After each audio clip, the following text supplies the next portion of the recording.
अब यस्तो अहिलेको संविधान अहिलेको सिस्टम सम्झौताको प्रस्ताव हो, सम्झौताको दस्तावेज हो, सम्झौताको सिस्टम हो।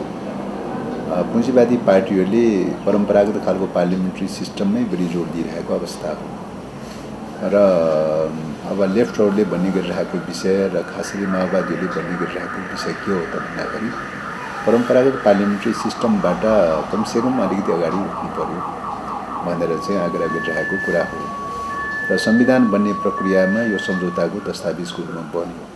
अब लेफ्टहरूले भनेको कम्युनिस्टहरूले भनेका कुराहरू कतिपय कुराहरू सम्बोधन भएका छैनन्, तर पनि सम्झौताको संविधान बनेको हुनाले विगत कालको तुलनामा एक स्टेप यो अगाडि छ, अग्रगामी छ भन्ने चाहिँ हो।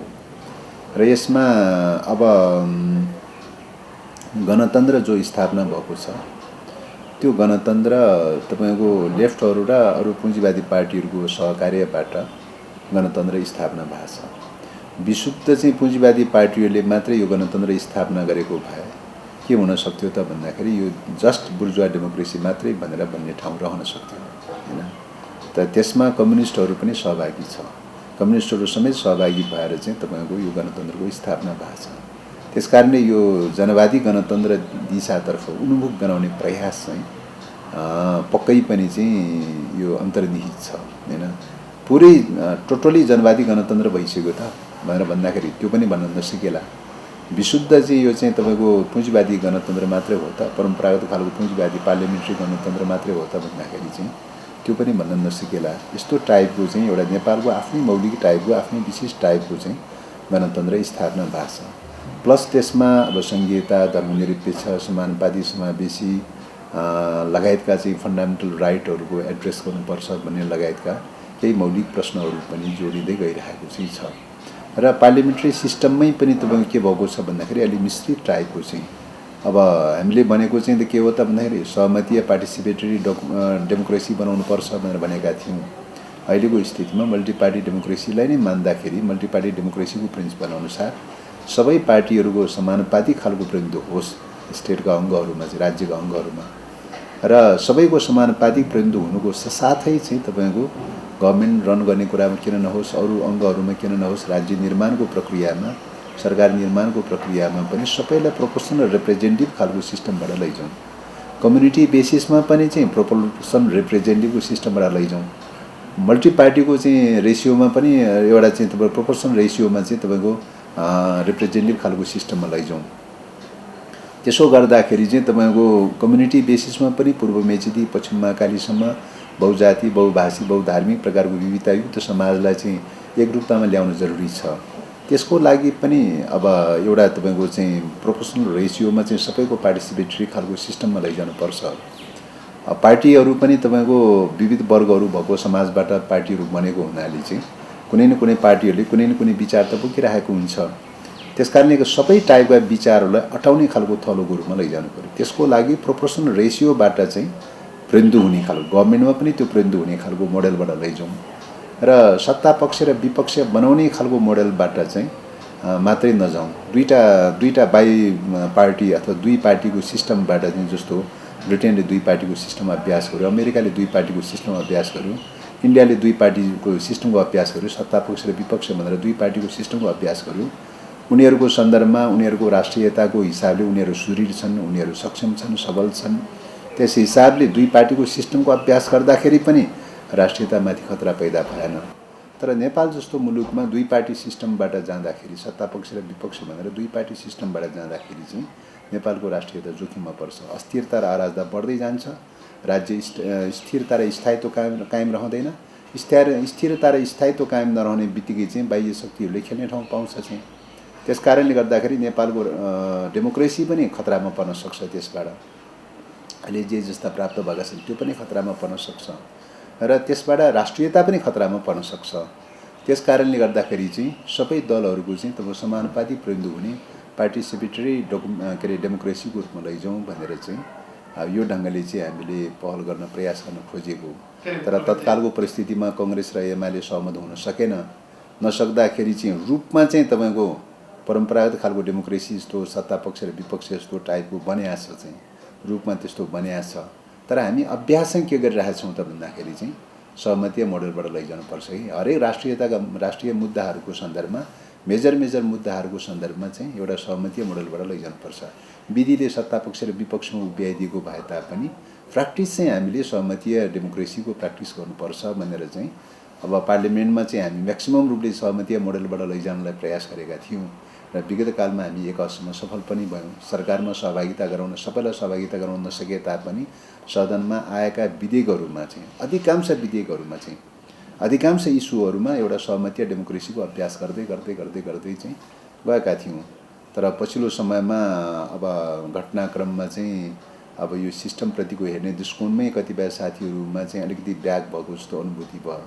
घटना संसद विघटनको कुरा गरिमा संसदीय मूल्य मान्यतालाई अवलम्बन गर्ने कुरा भन्दा पनि चाहिँ गर्दै जाँदाखेरि अन्ततगत गर्दाखेरि निषेधको खालको चाहिँ चिन्तन प्रवृत्तिबाट जान थाल्यो चाहिँ त्यसले गर्दाखेरि यो प्रणालीबाट जाँदाखेरि त यो त परम्परागत उही पुरानै मोडलमा जान्छ चाहिँ पुरानै मोडलमा जाने बित्तिकै त यो सिस्टम पनि डेभलप हुन्छ, सिस्टम पनि रन हुँदैन, व्यवस्थापिका रन हुँदैन, पार्लियामेन्ट रन हुँदैन, अथवा चाहिँ यो तपाईँको अदालत पनि रन हुँदैन, गभर्मेन्टलाई पनि समस्या पर्न थालिहाल्छ चाहिँ अब चाहिँ चारैतिर राज्यका अङ्गहरू सङ्कटग्रस्त बन्दै जान्छ, संविधानले फङ्सन गर्न सक्दैन, डिफर्म हुँदै जान्छ। अब त्यो हुँदै जाने क्रममा चिज के आउँछ त भन्दाखेरि चाहिँ अब सङ्कटकालको चाहिँ कुरा आकर्षित हुन सक्छ। सङ्कटकालको आकर्षित भयो भने चाहिँ तपाईँ के हुन्छ भन्दाखेरि बाह्य शक्तिहरूले प्लेग्राउन्ड बनाउने ठाउँ पाउँछ। त्यसो भएको हुनाले चाहिँ अबको दिशा चाहिँ तपाईँको फेरि पनि दलहरूले गम्भीरतापूर्वक सोच्ने हो भने चाहिँ फेरि पनि सहमतीय मोडलबाट लैजाने हो भने चाहिँ यो सिस्टमलाई पनि रन गर्न सकिन्छ। सिस्टममा भएका त्रुटिहरू कमजोरीहरू रहेछन् भने त्यो एउटा अनुकूल समयमा त्यसलाई पनि संशोधन गर्दै लैजान सकिएला। तर अब सहमतीय मोडलबाट लान सकेन भने चाहिँ सिस्टम कोल्याप्स हुने मात्रै नभइकन देशै चाहिँ रक्षा गर्न सकिन्छ सकिँदैन, स्वाधीनताकै सकिँदैन भन्ने प्रकारको च्यालेन्ज चाहिँ उठेको छ भन्ने लाग्छ। अहिलेको च्यालेन्ज भनेर भनेको त्यही नै। अब दुईटै सम्भावनाहरू उत्तिकै छ। यदि हामीले बुद्धिमत्तापूर्ण ढङ्गले सहमतीय मोडलको डेमोक्रेसीलाई अवलम्बन गर्न सक्यौँ भने यो सिस्टम रन हुन्छ हैन, कन्टिन्यू रन हुन्छ, पार्लियामेन्ट पनि रन हुन्छ, अदालत पनि रन हुन्छ, राज्यका सबै अङ्गहरू आफ्नो सीमा कमजोरीका बावजुद पनि एउटा कन्टिन्युली जान्छ। त्यो चाहिँ कन्टिन्युली जान्छ। तोकिएकै समयमा इलेक्सन हुन्छ हैन, के अरे आवधिक प्रकारको इलेक्सन हुन्छ र त्यसले एउटा प्रकारको एउटा सिस्टमले सहज ढङ्गले जान्छ। त्यसो भयो भने बाह्य शक्ति केन्द्रहरूले जति खेल्ने भनेर भनेको नजाने त्यो थाहा नपाउने ढङ्गले चाहिँ परोक्ष रूपले खेल्ने कुरा त्यो अलग कुरा भयो। प्रत्यक्ष रूपले खेल्ने ग्राउन्ड त्यति बन्दैन चाहिँ एउटा त्यो रूपले लैजान सकिन्छ र देशलाई एक हदसम्म रक्षा गर्न सकिन्छ।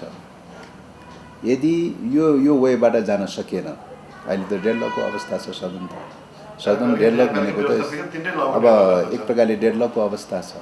यो डेडलक लम्बिँदै गयो भने, यसलाई निकास दिन सकेन, डेडलक लम्बिँदै गयो भने स्थिति कहाँ पुग्छ त भन्दाखेरि चाहिँ तपाईँको सङ्कटकाल आकर्षित हुन्छ। सङ्कटकाल आकर्षित हुने बित्तिकै चाहिँ तपाईँको संयुक्त राष्ट्रसङ्घको एउटा प्रावधान छ। अब सङ्कटग्रस्त मुलुकहरूको सङ्कट व्यवस्थापनको नाममा चाहिँ उसले अनुमिन पठाउने मोडल त छँदैछ चाहिँ अब चाहिँ त्यो आकर्षित हुन सक्छ। र अनुमिन पठाउने मोडलबाट गयो भने चाहिँ अब यो भू राजनीतिक स्थिति नेपालको यो अवस्था, अब यो स्थितिमा के हुन्छ भन्दाखेरि डिसिजन मेकिङ अथोरिटी चाहिँ सबै विदेशीको हातमा जान्छ, विदेशीको हातमा जान्छ र एक प्रकारले मुलुकको स्वाधीनता गुम्दै जान्छ। र यो अवस्थामा अहिलेको यो अन्तर्राष्ट्रिय रूपमा जो तनावको अवस्था छ, एक प्रकारले द्वन्द्व उन्मुख अवस्थामा चाहिँ जो गइरहेको छ विश्व परिवेश, यो अवस्थामा नेपाल एउटा प्लेग्राउन्ड बनाउने सैन्य दृष्टिकोणले, रणनीतिक दृष्टिकोणले एउटा प्लेग्राउन्ड बन्ने र बनाउने दिशातर्फ जान्छ र एक प्रकारको द्वन्द्वग्रस्त क्षेत्रतर्फ जान सक्दैन भनेर भन्न सकिँदैन। यस्तो खालको अवस्थाबाट गुजिरहेको छ। त्यसो भएको हुनाले यो अत्यन्तै क्रिटिकल मोडबाट चाहिँ यो गइरहेको चाहिँ छ। मलाई अहिलेको सन्दर्भमा हेर्दाखेरि त सत्ता पक्ष नै बरु लचकतामा उभिएको देखिन्छ। सहमति र समझदारीको रूपमा जानुपर्छ भनेर चाहिँ प्रधानमन्त्रीज्यूले पनि पटक सर्वदलीय मिटिङहरू कल गर्ने प्रयास पनि गरिरहनु भएकै देखिन्छ। सभामुखज्यूले पनि पटक चाहिँ सर्वदलीय मिटिङ, कार्य व्यवस्था, कार्य परामर्श समितिको मिटिङहरू कल गर्ने गरिरहनु भएकै देखिन्छ। तर अब जति कल गरेको भए तापनि अहिलेसम्म सोलुसन निस्किएको छैन चाहिँ। अब त्यसो भएको हुनाले अब side by side, one to one पनि युनिफर्मली रूपले त नेताहरू बिचमा हुन नसक्ने भन्ने कुरो भएन, त्यो पनि भइरहेकै छ। तर अब ती सबैका बावजुद पनि चाहिँ अहिलेसम्म चाहिँ एउटा निकास चाहिँ निस्कन सकिरहेको छैन। हैन, एउटा सहमतिको बिन्दुमा पुग्न सकिरहेको छैन। त्यसकारणले सहमतिको बिन्दुमा नपुग्नुको पछाडिको कारण के हो त चाहिँ भन्दाखेरि एउटा फ्याक्टर चाहिँ तपाईँको राष्ट्रियताको मुद्दामा कमन पोइन्टमा उभिन जरुरी छ, त्यो कमन पोइन्टमा उभिन सकेका छैन, एउटा फ्याक्टर त्यो छ। दोस्रो फ्याक्टर कहाँ छ भन्दाखेरि जतिसुकै विमति रहे तापनि अहिलेको सिस्टम रन गर्नुपर्छ भन्ने कुरामा कमन पोइन्टमा पुग्न जरुरी छ, त्यसमा कमन पोइन्टमा पुग्न सकेका छैन। डेमोक्रेटिक सिस्टम रन गर्ने कुरामा कमन पोइन्टमा पुग्न नसक्नु र चाहिँ तपाईँको चाहिँ राष्ट्रियताको रक्षा गर्ने कुरामा कमन पोइन्टमा पुग्न नसकेको कारणले गर्दाखेरि नै मेजर र फन्डामेन्टल इस्युहरूमा कमन पोइन्टमा पुग्न नसकेकै कारणले गर्दाखेरि चाहिँ यो सङ्कट र समस्या पैदा भइरहेको छ। त हामीले त एक प्रकारले सबैलाई भनिरहेकै छौँ हैन, सबैलाई रिक्वेस्ट गरिरहेकै छौँ, भनिरहेकै छौँ। यद्यपि प्रस्तुति गर्ने क्रममा आफ्नो आफ्नो भाषा शैली प्रस्तुति फरक फरक होला, तर कन्टेन्ट त के हो त भन्दाखेरि चाहिँ सहमति हुनु पर्यो, समझदारी हुनु पर्यो, वार्ता हुनु पर्यो, सहमतिकै प्रक्रियाबाट जानु पर्यो। एकले अर्कोलाई निषेध गर्ने होइन, एकले अर्कोलाई छोइछिटोबाट जाने होइन। नेपालको अहिलेको कमजोर राष्ट्रियताको परिवेशमा चाहिँ एकले अर्कोलाई निषेध गर्ने मोडलबाट जान थाल्यो भने अब यहाँ एकछिनलाई त एउटा दललाई अर्कोलाई निषेध गर्ने, अर्कोले अर्कोलाई निषेध गर्ने, एकछिनको चाहिँ त तपाईँको चाहिँ हुन सक्ला, एउटा चाहिँ आत्मतुष्टि हुन सक्ला, तर त्यसको परिणाम के हुन्छ भन्दा गम्भीर प्रकारको परिणाम चाहिँ नकारात्मक परिणाम के हुन्छ भन्दाखेरि यो सिस्टम ड्यामेज हुने। यो सिस्टम ड्यामेज हुँदाखेरिको अवस्थामा चाहिँ तपाईँको बाह्य शक्ति केन्द्रहरू खेल्ने र यो सम्भावना बढी खतरा देखिन्छ। त्यसकारणले बाहिर चाहिँ तपाईँको बाह्य राष्ट्रिय अन्तर्राष्ट्रिय परिवेशमा द्वन्द्व उन्मुख स्थिति नरहेको अवस्था भएको भए, तनावको स्थिति नरहेको अवस्था भएको भए, स्ट्राटेजिक रूपले नेपाललाई प्लेग्राउन्ड बनाउने खालको परिस्थितिहरू नभएको भएदेखि चाहिँ इन्टरनल सिस्टमको बारेमा मात्रै कुरा भएको भएदेखि त सिस्टम यो हुनुपर्छ त्यो हुनुपर्छ भन्ने कुरा हुन्छ, छलफल हुन्छ, बहस हुन्छ, अन्तर्क्रिया हुन्छ, आन्दोलन होला, के होला, त्यो प्रक्रियामा एउटा बिन्दुमा पुगेर चाहिँ सिस्टममा एउटा सहमति गरेर एउटा डेभलप गर्ने कुरा, समृद्धि गर्ने कुरा हुन सक्थ्यो होला हैन। तर अहिले चाहिँ तपाईँको सिस्टमभित्र मात्रै छिरेर डिबेट गर्न सक्ने अवस्था छैन। अन्तर्राष्ट्रिय परिस्थितिले गर्दाखेरि एउटा सिस्टमभित्र मात्रै छिरेर चाहिँ तपाईँको डिबेट गर्न सक्ने अवस्था छैन। अहिले जे छ त्यसलाई चाहिँ फलो गर्दै, त्यसलाई पालना गर्दै कमसेकम मुलुकको स्वाधीनताको रक्षालाई एउटा बिन्दुसम्म स्थिरता र स्थायित्वको बिन्दुसम्म लान सक्यो भने अनि त्यहाँबाट सिस्टमको बारेमा फेरि रिभ्यू गर्दै संविधानमा कहाँ कहाँ ल्याप्सेसहरू छन्, कहाँ अधुरा छन्, अपुरा छन्, कहाँ सीमा छन्, कमी कमजोरी छन्, त्यसलाई फेरि पनि चाहिँ सुधार गर्दै गर्दै संशोधन गर्दै लैजान सकिन्छ भन्ने ठाउँदेखि इलेक्सनको कुरा पनि यस्तो हो। इलेक्सन भन्ने कुरा के हुन्छ भने मुलुकको परिस्थितिको, राष्ट्रिय अन्तर्राष्ट्रिय परिस्थितिको सापेक्षतामा चाहिँ इलेक्सनको कुरा हुँदो रहेछ हैन। निरपेक्ष रूपले इलेक्सन सही पनि हुँदैन, निरपेक्ष रूपले इलेक्सन गलत पनि हुँदैन। कुन पृष्ठभूमिमा इलेक्सन हुन्छ र कुन पृष्ठभूमिमा इलेक्सन हुँदैन भन्ने कुरामा फरक पर्छ। उदाहरणको लागि तपाईँको चाहिँ के छ भन्दाखेरि विगत कालमा चाहिँ तपाईँ दरबारले पटक पटक इलेक्सनको कुरा पनि गरे, ज्ञानेन्द्रले पनि इलेक्सनको कुरा गरे हैन। त्यो बेलाको इलेक्सनले कता लयो त भन्दाखेरि त मुलुक त प्रतिगमनको दिशातर्फ लयो हैन, अग्रगमनको दिशातर्फ त लएन त चाहिँ हैन।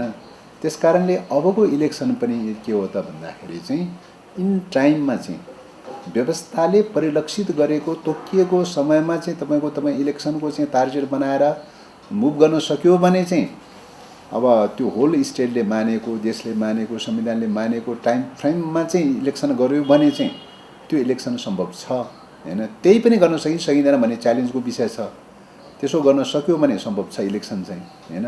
होइन त्यो डेडलाइन भन्दा तपाईँ दायाँ बायाँ गरेर चाहिँ इलेक्सनको कुरा गर्न थाल्यो भने त्यो इलेक्सनै हुँदैन चाहिँ। यो त ग्यारेन्टी छ। यो त इलेक्सन त हुनै दिँदैन। यो त फर्स्टै छ नि। अहिलेको राष्ट्रिय अन्तर्राष्ट्रिय परिस्थितिको सन्दर्भमा तपाईँको चाहे मिड टर्म इलेक्सन भनेर भन्नुहोस्, चाहे अर्ली इलेक्सन भनेर भन्नुहोस्, त्यो त असम्भव चाहिँ। अहिलेको राष्ट्रिय अन्तर्राष्ट्रिय परिस्थितिमा त्यो त असम्भव चाहिँ। त्यो त डिसास्टर गराउने प्रक्रियाको एउटा स्टेप हो त्यो चाहिँ। अब डेडलक एज इट इज नै सके हामीले अगाडि नै डेडलक फुकाउनुपर्छ। फुकाउनुको विकल्प छैन, फुकाउने प्रयास गर्नुपर्छ। केही गरी फुकाउन सकिएन भने पनि त चाहिँ अब चाहिँ इलेक्सन तोकिएको संविधानले परिलक्षित गरेको तोकिएको डेडलाइनमा त इलेक्सन गर्नै पर्छ। त्यो बेलामा पनि इलेक्सन गर्न सकिएन भने यो अहिलेको डेडलक भन्दा झन् बढी गम्भीर प्रकारको सङ्कट पैदा हुन्छ। त्यसो भएको हुनाले चाहिँ तपाईँको चाहिँ इलेक्सन गर्नका लागि पनि के त भन्दाखेरि संविधानले रिकगनाइज गरेको टाइममा चाहिँ गर्न सक्यो भने चाहिँ इलेक्सन गर्न सकिने ठाउँ रहन्छ हैन, छ सम्भावना। संविधानले नतोकेको, नचिनेको, संविधानले नचिनेको ठाउँमा तपाईँ इलेक्सनको कुरा गर्न थाल्नुभयो भने त्यो असम्भव चाहिँ नेपालको कन्टेस्टमा, अहिलेको कन्टेस्टमा त।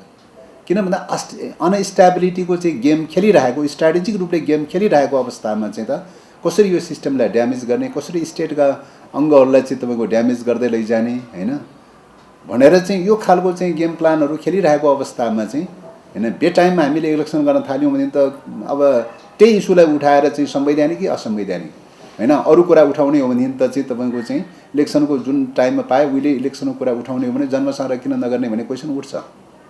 धर्मको इस्युलाई लिएर के अरे धर्मनिरपेक्षको इस्युलाई लिएर जन्म संग्रह क्वेसन उठाइदिन्छ। गणतन्त्रको चाहिँ इस्युलाई चाहिँ उठाएर राजतन्त्र कि गणतन्त्रको इस्युलाई चाहिँ उठाएर चाहिँ जन्म संग्रह क्वेसन उठाइदिन्छ। अनि त्यो हुँदैन भने आधार के हुन्छ? संविधानले तोकिएको डेडलाइनमा नगर्ने बित्तिकै चाहिँ जन्म संग्रह गर्न पाइँदैन भनेर चाहिँ कसरी भन्न सक्छ? अब त्यहाँ चाहिँ समस्या त्यहाँ पैदा हुन्छ नि, मोरली रूपले त्यहाँ पैदा हुन्छ नि। प्रतिपक्षले भन्ने गरिरहेको चाहिँ तपाईँको चाहिँ मध्यावधि इलेक्सनको कुरा भनौँ या चाहिँ तपाईँको चाहिँ यो अब अर्ली इलेक्सनको कुरा भनौँ, यो होलान् उहाँहरूले अब यहाँ अलि डेडलक भयो, समस्या पैदा भयो, इलेक्सनमा गएपछि छिनोफानो होला भनेर चाहिँ एउटा ढङ्गले चाहिँ सोचेको हुनसक्छ होइन, स्वतस्फूर्त प्रकारको सोचाइ पनि हुनसक्छ।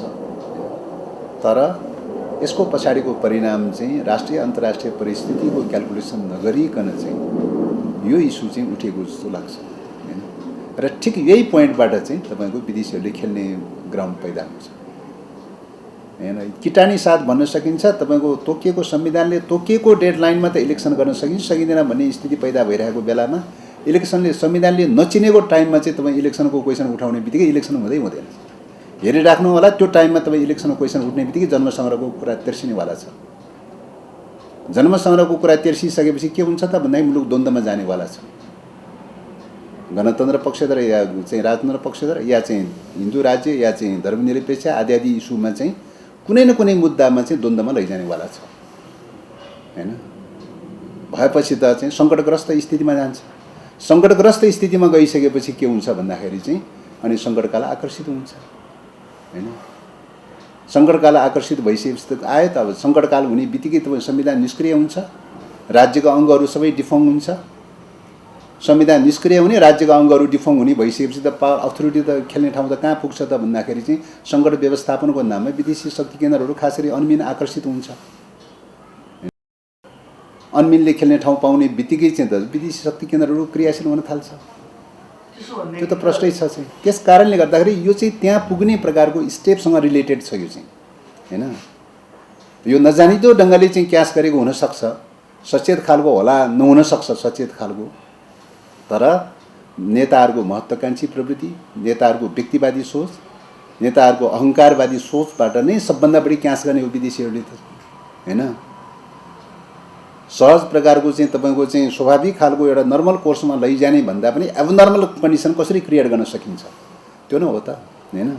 सिस्टमलाई थोरै भए पनि ड्यामेज कसरी गर्न सकिन्छ, सिस्टमभन्दा बाहिरबाट गडबड कसरी गर्न सकिन्छ, यो न अहिलेको स्ट्रगल त त्यहाँ न छ।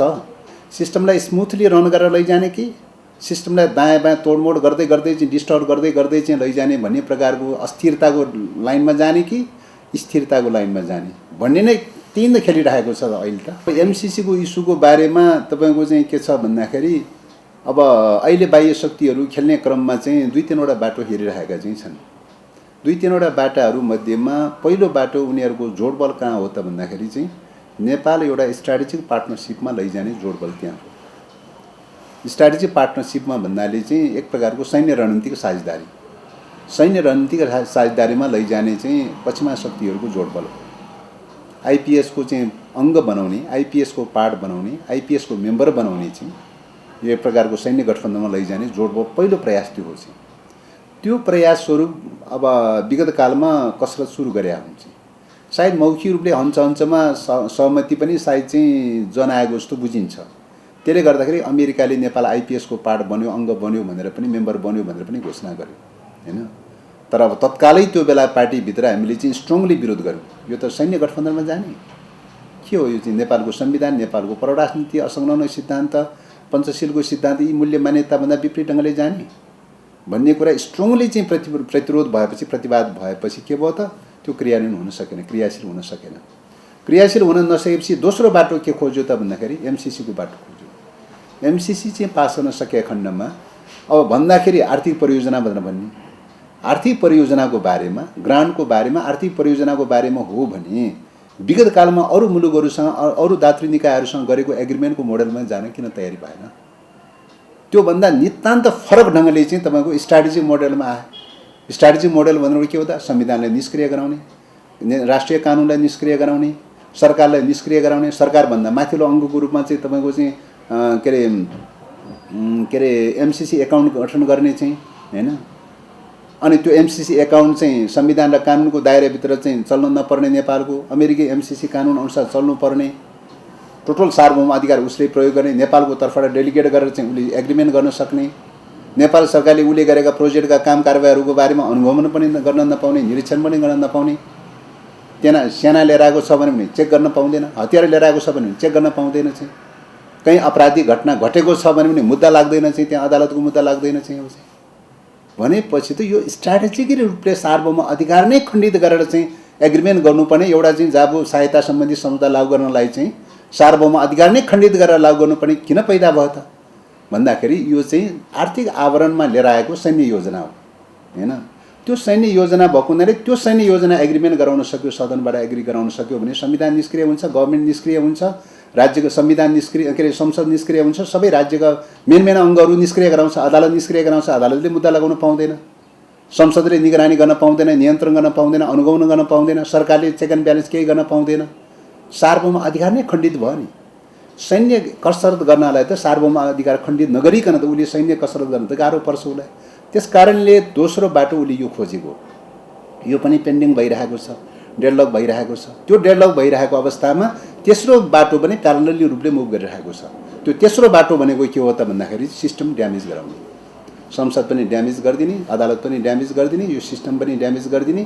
त्यो भएपछि के हुन्छ त सङ्कटकाल आकर्षित हुन्छ सङ्कटकाल आकर्षित भएपछि चाहिँ अनि त्यस पछाडिबाट चाहिँ तपाईँको संयुक्त राष्ट्रसँग आकर्षित हुन्छ अन्मिन आकर्षित हुन्छ अन्मिनको आवरणमा संयुक्त राष्ट्रको आवरणमा चाहिँ तपाईँको चाहिँ बाह्य शक्तिहरूले खेल्ने ग्राउन्ड चाहिँ बनाउने दिशामा जान्छ यो तीनटा बाटो मध्येमा चाहिँ तपाईँको अहिले चाहिँ पहिलो बाटो त सायद उनीहरूले सकेन हैन अहिलेसम्म चाहिँ दोस्रो र तेस्रो बाटोमा चाहिँ कसरत चलिरहेको चाहिँ छ रहेको सन्दर्भमा चाहिँ अब उसले कुनै पनि टर्म अफ कन्डिसनहरू चाहिँ त्यस्तो चाहिँ राखेको देखिँदैन हैन अब एउटा प्रोजेक्ट चाहिँ रन गर्नका लागि जुन जुन मुलुक सहमत हुन्छ त्यो मुलुकले आफूले सकेको सेयर गरेर चाहिँ पूर्वाधार निर्माण गरौँ भन्ने बाहेक चाहिँ त चाहिँ अब अरू कन्डिसन त केही पनि राखेको छैन हैन एक मिनेट सुन्नुहोस् है अरू कन्डिसनहरू त केही राखेको छैन त त्यस कारणले गर्दाखेरि चाहिँ तपाईको बीआरआईको चाहिँ क्वेसनलाई चाहिँ तपाईँ एमसीसीसँग तुलना गर्न त मिल्दैन सार्वभौम अधिकार खण्डित गर्ने प्रश्न र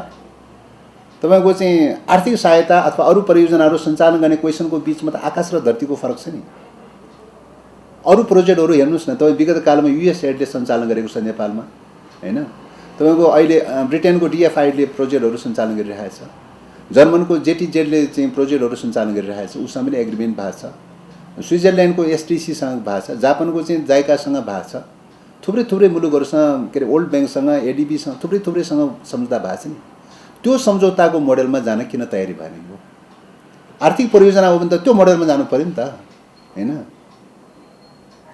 त्यसकारणले त्यो मोडलमा चाहिँ गएका परियोजनाहरूको चाहिँ सन्दर्भ र यो परियोजनाको सन्दर्भमा चाहिँ एमसीसीको परियोजनाको सन्दर्भमा आकाश र धरती छ एग्रिमेन्टको क्यारेक्टर हेर्दाखेरि आकाश र धरतीको फरक छ हैन त्यसकारणले बरु चाहिँ तपाईको चाहिँ बीआरआईको प्रोजेक्टको सन्दर्भमा अरू आर्थिक परियोजनाहरू अरू आर्थिक विकास निर्माण कार्यक्रमहरूसँग कम्पेयर गर्न सक्छ हैन डिएफआईडीको योजना होस् या एसटीसीको योजना होस् हैन आदि प्रोजेक्टहरूसँग कम्पेयर गर्न सक्छ हैन तर चाहिँ तपाईको चाहिँ तर एमसीसीसँग कम्पेयर हुन सक्दैन सार्वभौम अधिकार खण्डित गर्ने योजनासँग चाहिँ कुनै पनि अरू आर्थिक परियोजनाहरू कम्पेयर हुन सक्दैन सुरक्षाको प्रश्नको सन्दर्भमा अब त्यो त तपाईको चाहिँ त्यो त हिजो के अरे युएसएडले पनि चाहिँ तपाईको युएसएडको प्रोजेक्ट पनि रन भएकै थियो डिएफआईडीको प्रोजेक्ट पनि रन भएकै छ अरू प्रोजेक्टहरू पनि रन भइरहेकै छ हैन जेनरली रूपले चाहिँ सुरक्षाको सन्दर्भमा त चाहिँ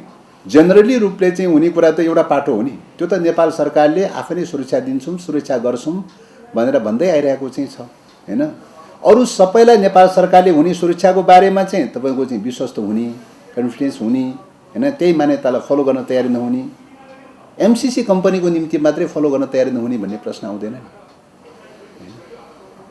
त्यसकारणले यो स्ट्राटेजिक परियोजना र आर्थिक परियोजनाको बीचमा आकाश र धरतीको फरक छ। एउटै रूपमा कम्पेयर गर्नु नै ब्लन्डर मिस्टेक हो। यो चाहिँ यो एउटै रूपमा कम्पेयर गर्नै मिल्दैन चाहिँ यो चाहिँ।